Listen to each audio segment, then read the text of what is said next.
I started drinking at 12 years old. And I'm going to tell you, by the time I was 14 years old, there wasn't a bottle of Crown that I didn't fall in love with. I would wait at the bus stop, which was in front of a neighbor's house who was a bartender.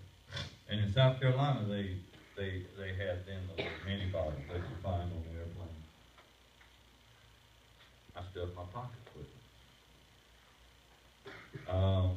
14, 15 years old, I spent most of my day in school just blistered out of my mind. Well, along with that comes guilt.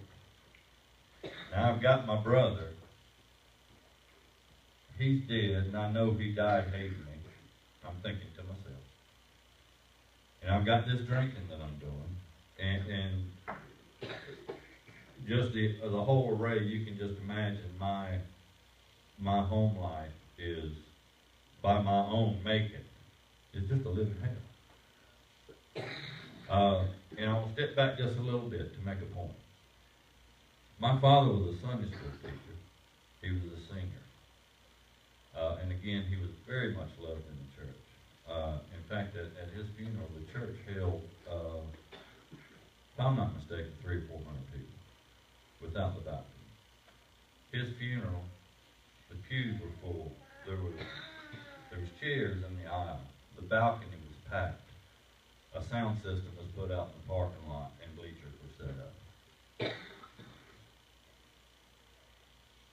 That was the impact he made on the church. But this man did not minister to his children.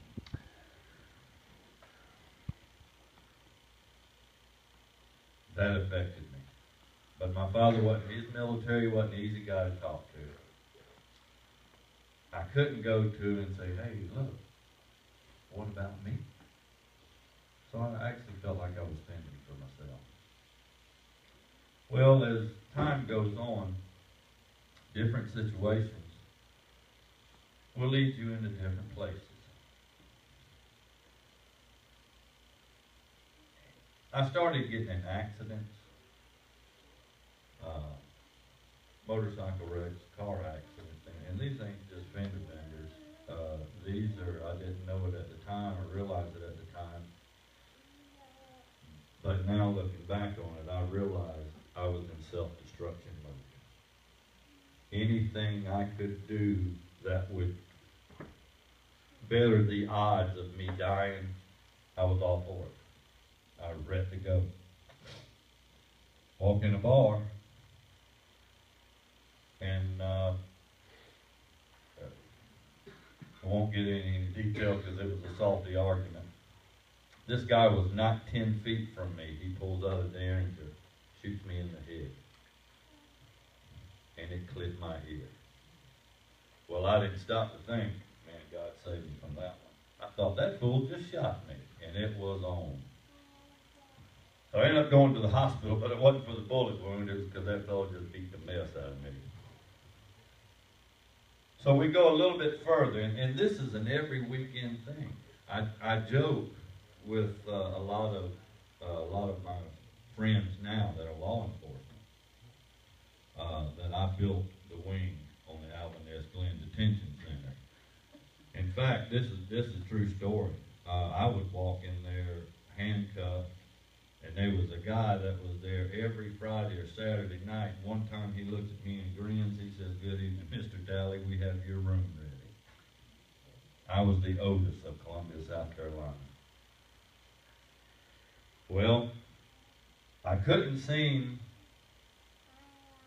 to drink the turmoil or what's in my heart, in my very soul. I couldn't drink it to a numbness. I started with drugs. It started at a party. I did a line of cocaine. And I'm going to tell you, when I did that put me to a whole new level of destruction in my life. I became a very popular and a very busy drug dealer. My clients were doctors, judges, lawyers, highway patrolmen. About once a month I would throw barbecues for South Carolina Highway Patrol, the South Carolina Judicial Committee, South Carolina Bar, because my thinking is you keep your enemies close, very close, and they were my enemy.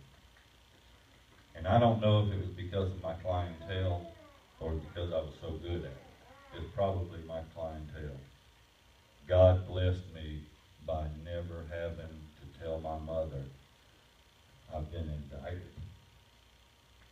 Because what I had put her through, just being stupid, was enough.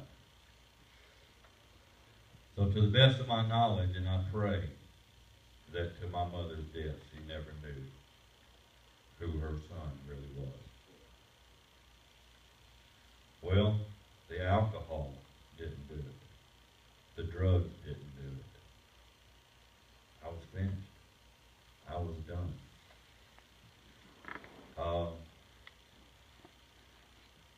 I drove down to Charleston, South Carolina, to the Cooper River Bridge. And if you guys are familiar with Charleston around Myrtle Beach, it's a famous bridge. It's almost 300 feet tall. I parked my car in the middle of the lane and jumped over the edge. And I want to tell you, I floated up about 100 yards down and made it to shore. And I can't tell you how literally and utterly ticked off I was about the whole thing. So at this point, I'm thinking, I can't even do that outright.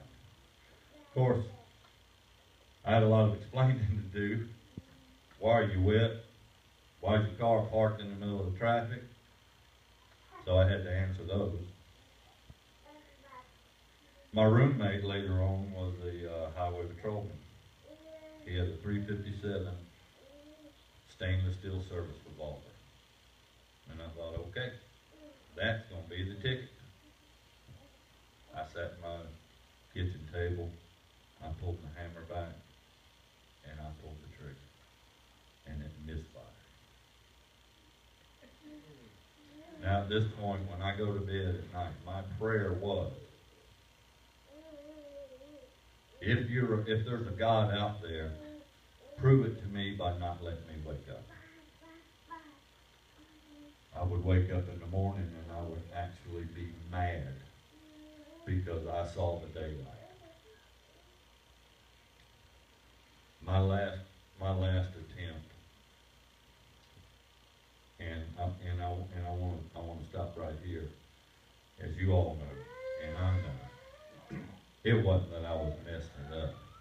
It was that God was reaching down and saving this idiot from himself. I meet this girl. I hadn't seen her since high school. This is my wife, Paula. And we start hanging around, and there was just something about that girl. And she told me she was a Christian. And I told her flat out. I said, me and you ain't going to make it. Well, we started seeing each other a little bit. And finally I told her, I said, look, I said, if this is going to go any further, I said, there's some things you need to know about me. I said, because you're going to hear some things. Some of them are true, some of them aren't. But if you come to me, I'll tell you. I'll tell you honest truth. She said, I already know about you, Gary Tyler. I said, you do? How's that? She said, my ex-husband is on the South Carolina, was on the South Carolina Drug Task Force.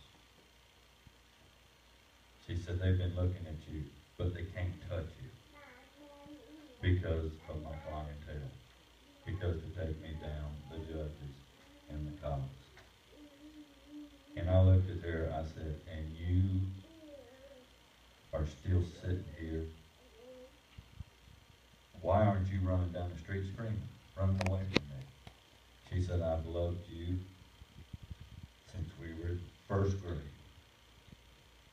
She said, God has loved you before you were even thought of. I thought, this old girl might have a little something here. That was the first time I had heard. And she also said, he still loves you. He knows more about you than you do, and he still loves you. That was the first time I've ever heard about the grace of God. There was no wrath involved. It was the grace. Well, I wasn't completely convinced. I tried one last attempt on my life. And when I came to in the hospital, I had found out that this doctor had committed me to a psychiatric ward. And I beat that doctor. I don't know why they didn't tie me down, but I got off of that gurney. The very man that was trying to save my life, I attacked him. And wasn't anybody pulling me off of it, because I felt like this was the last shot and you just screwed it up for me. The doctor was a Christian. He refused to press charges. Well, I didn't want to be in a mental hospital. So I called in one of my favorites to one of my customers who was a judge. I said, look here, this is where I am. You the man that can get me out. And later, in retrospect, that was a bad mistake, but I just didn't want to be there. 3 hours later, I was back on the street. The judge had made a phone call. But my now wife, the look in her eye when she saw me on the hospital gurney, drugged up, because they had to sedate me, because I was angry about the whole thing. I found myself just riddled with guilt for that. And I said, no, it's not going to happen. I'm living with this. My whole life has been nothing but hurt and heartache. I am not going to carry this with me. I dropped to my knees. I said, God, this is the way it is. I'm unpolished. I can't remember everything I've done. And I can't tell you what I'm capable of in the future. I'm asking you, if you want to be on my side, I want to be on your side. God, I'm asking you just to bring me home. And I had a wave of blanket grace just fall over me. And it was like I was a new man. I was a new man. So that fella, back in those days, he's dead, Brother Gibson. And what stands before you now is an almost broken down old man with a brand new machine in his chest, who is definitely going to make mistakes. But he knows the answer to those mistakes and the solution to those mistakes are a knee drop away. Just a knee drop away. And it's the amazing grace that God gives us. And make no mistake, I can't tell you, I put myself in different, positions. Jesus, what he went through, how cruel we were to Jesus. We mocked him, we spit on him, we beat him to unrecognizable. All he had to do was say, Father, it ain't worth it. It was because of that sacrifice that I'm here today.